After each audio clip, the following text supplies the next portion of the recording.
Hi, everyone. Welcome to the Northern Kentucky Spotlight Podcast, powered by CKREU. I'm your host, Sarah Brookbank. Today on the podcast, we are joined by Anne-Marie Whelan, the Northern Kentucky Chamber's Director of Leadership. She talks about the 2026 Leadership Alumni Awards Luncheon, the 2027 Leadership Northern Kentucky class, and our newest RYL class. We are also joined by Amanda Couch of Welcome House. She highlights how they are serving those experiencing homelessness in 40 counties across Kentucky and how you can help make an impact. Thank you to our podcast sponsors, CKREU, Google and Amazon advertising experts. Now let's go hear from that sponsor, meet our members of the week, and Katie and I will be back with this week's guests. Congratulations to our members of the week. You can learn more about these businesses by following the Northern Kentucky Chamber on social media, where we highlight one of these businesses each day. Now, let's meet our members of the week. Western States Envelope and Label Company brings over 115 years of experience to its clients, providing high-quality envelopes, labels, and packaging that meet and exceed expectations.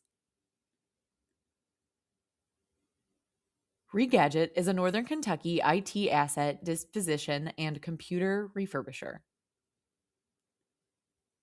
Walter 814 is a digital marketing agency based in Walton, focused on helping businesses grow through tailored and transparent online advertising solutions. Headquartered in Crestview Hills, Flotman Company is a woman-owned third-generation family business with over 100 years of experience. Phil Hale, Allstate agent, is a local insurance agent serving communities across Kentucky and Ohio, taking pride in helping families protect what matters most. Ranking on Google Search and Maps is easy to understand, but hard to do. It requires constant effort and attention, uploading new photos, responding to Google reviews, writing weekly posts, and checking suggested updates. Google listing optimization takes experience and time, and there are no shortcuts. CKREU gives your Google My Business account the steady, consistent attention it needs to be effective, optimizing, updating, and expanding critical content every single week. From local retail stores to large regional networks, CKREU generates content, establishes benchmarks, and creates dramatic, measurable increases in engagement. So what can CKREU do for your business? More calls, more clicks, more clients.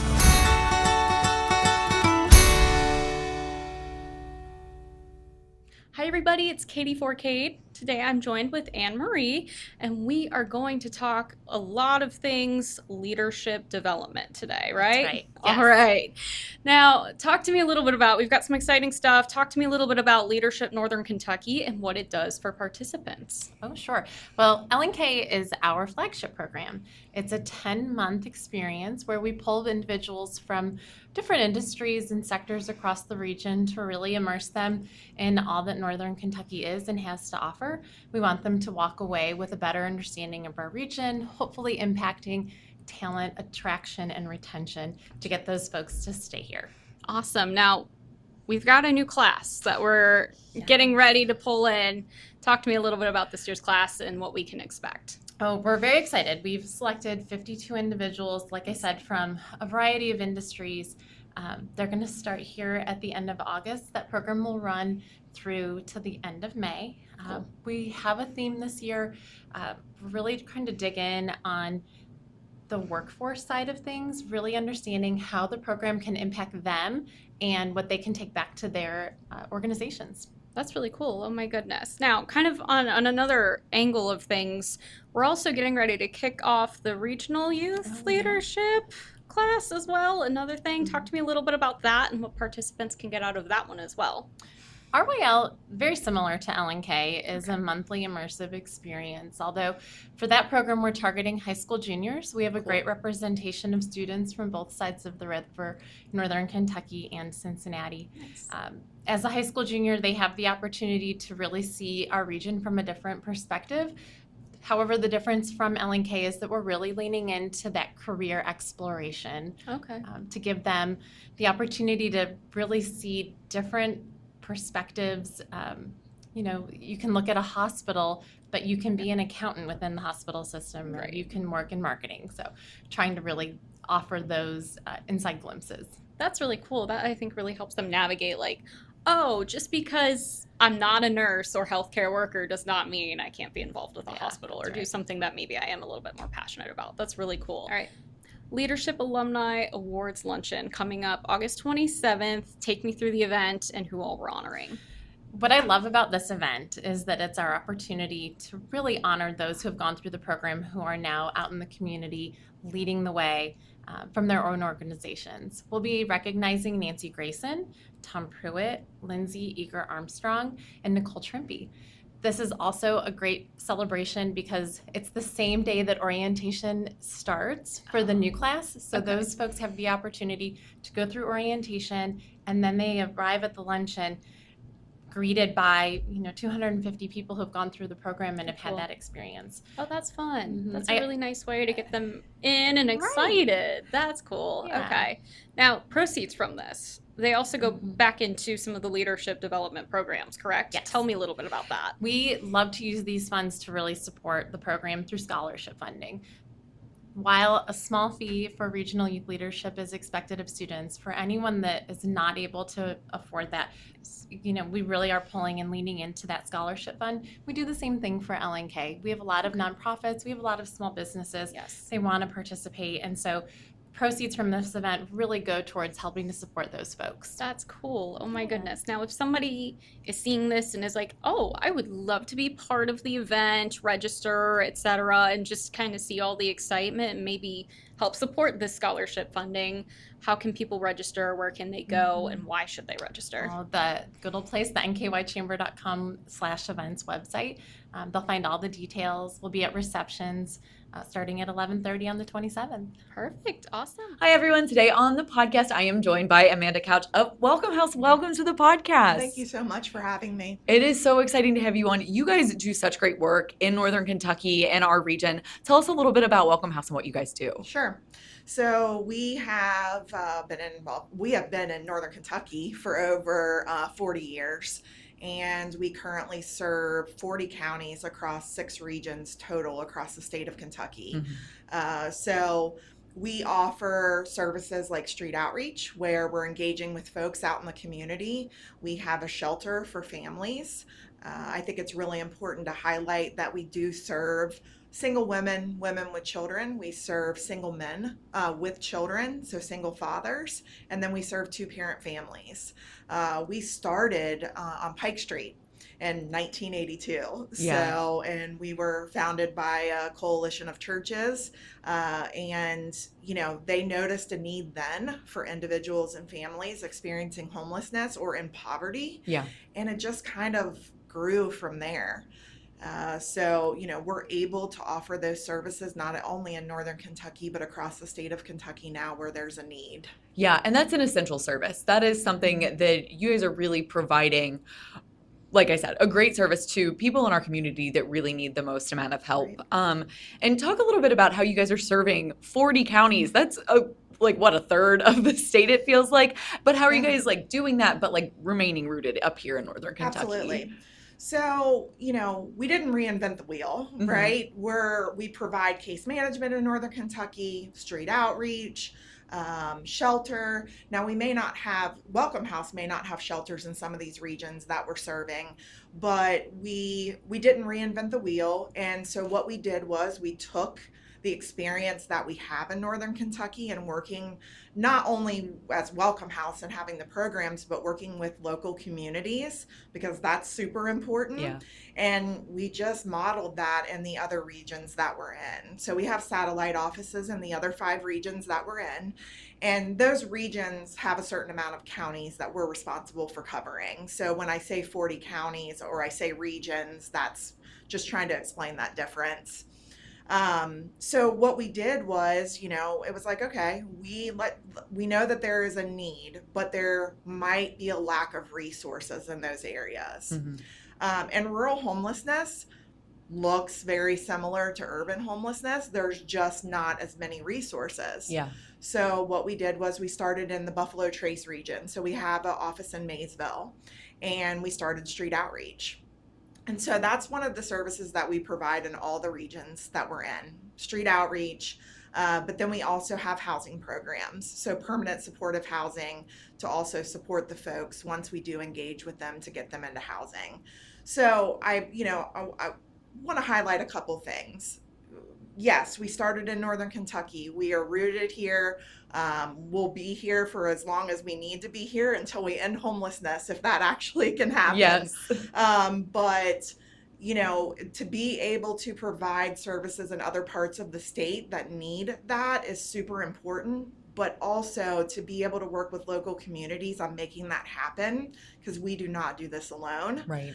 We rely heavily on not only the staff that are so compassionate and go out every day and do the work, but also the people in the community to help make this happen. Yeah, and that's essential. I know we'll talk a little bit more about partnerships later because I know that's really essential to what you guys are doing. But one of the things I do want to ask kind of early in this podcast, there are a lot of misconceptions about homelessness. Tell us what you guys are seeing. Tell us what are those things that people might have in their head that really just aren't true. Yeah, I think, I don't want to make assumptions, but what I've learned over the years is that there's a stigma around people experiencing homelessness, and there's this idea that it's a homeless man with substance use issues that's on the side of the road holding a sign. And while those things happen, that's not fully what homelessness looks like. Yeah. Homelessness affects so many different kinds of people. And actually, I was looking at the numbers just for Welcome House before I left the office, and we're on track to serve more families with children this year, and the year's not even over, than we did last year. Wow. And so I think that that's important to highlight, because we are on track to serve more children, that are experiencing homelessness than we were last year. So it's not just the single man, that. And sometimes I think people think that people don't want help or, want to be homeless. And what I can say is that many of us are one paycheck or one job loss or one physical disability or illness away from potentially being homeless. Yeah. To me, it's not just what I think it's important for people to understand is that it's not just one single event. It's usually a series of life circumstances that happen that create that. So just understanding that it isn't just individuals, it is families, it does involve children. And while Welcome House doesn't work with youth, we have, partners in the community that work with youth, and there's youth homelessness. Yeah. So, it looks very different. Yeah, and you that were just one bad week, one bad month, one set of circumstances away. Right. That's something that I hear in hosting the podcast time and time again from our nonprofit partners, our nonprofit members across Northern Kentucky. I know you work with a lot of them, and they all say the same thing. It's like if one bad thing happens, that can spiral out of control, especially for a family that might be on the fringe of how are they making ends meet. But these are people who have jobs, kids that are going to school, and they just happen to be experiencing this.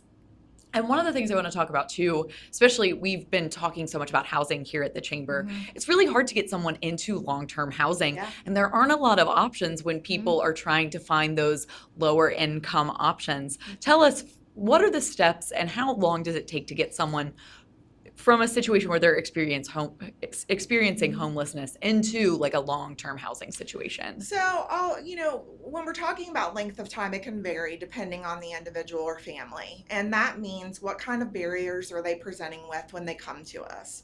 So the first thing that we're going to do is engage and build trust, whether that's if they're living on the street physically, if they're in our shelters. We need to build that trust. There has to be trust there to be able to move forward in this process. So to give you an example of maybe how long it might take, for people that are staying in our shelter, our length of stay is around about 120 days. Yeah. So, and that's people moving into positive permanent housing. So what happens is we build that trust and then we work on breaking down those barriers with them. So that could be transportation, childcare, employment. Some people come to us employed, some people don't. So maybe it's increasing their income if they have it. What does that look like? Saving, paying off some old debt that is preventing them from getting into housing.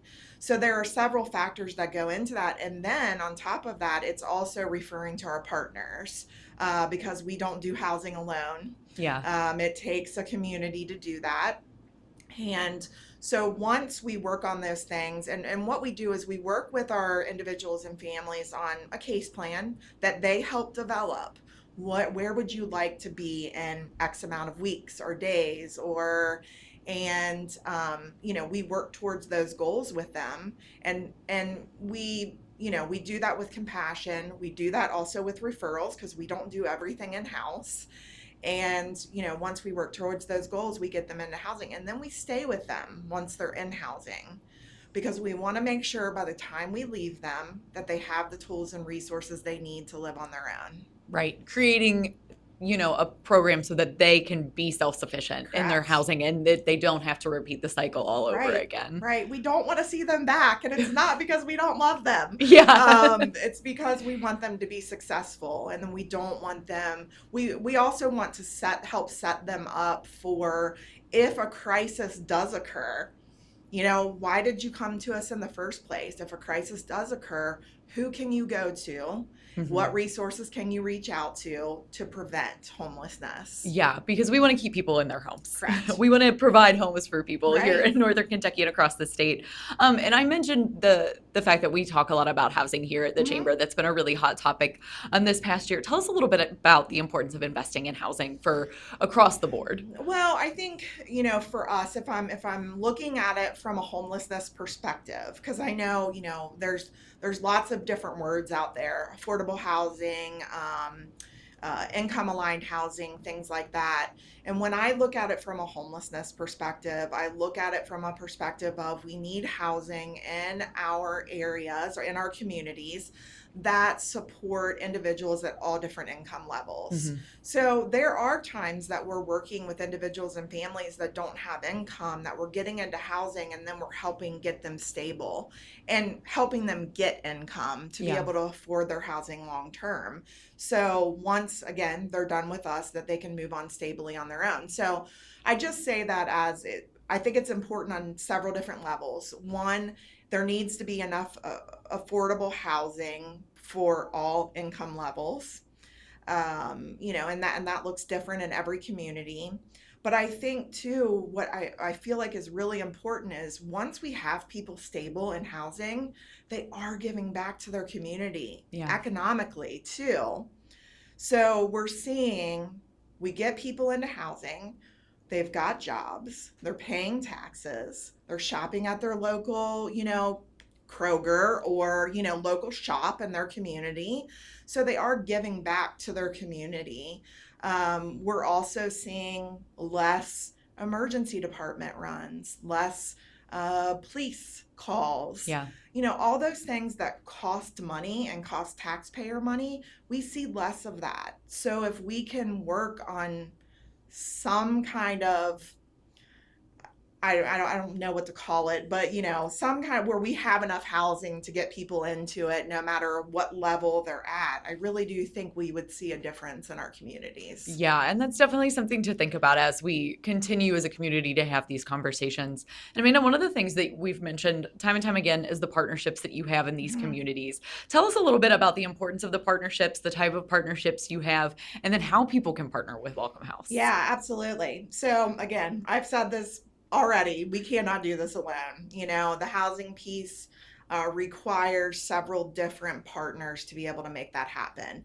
It requires local landlords being able, being willing to work with us and work with the people that we serve. It requires behavioral health, substance use treatment, workforce development.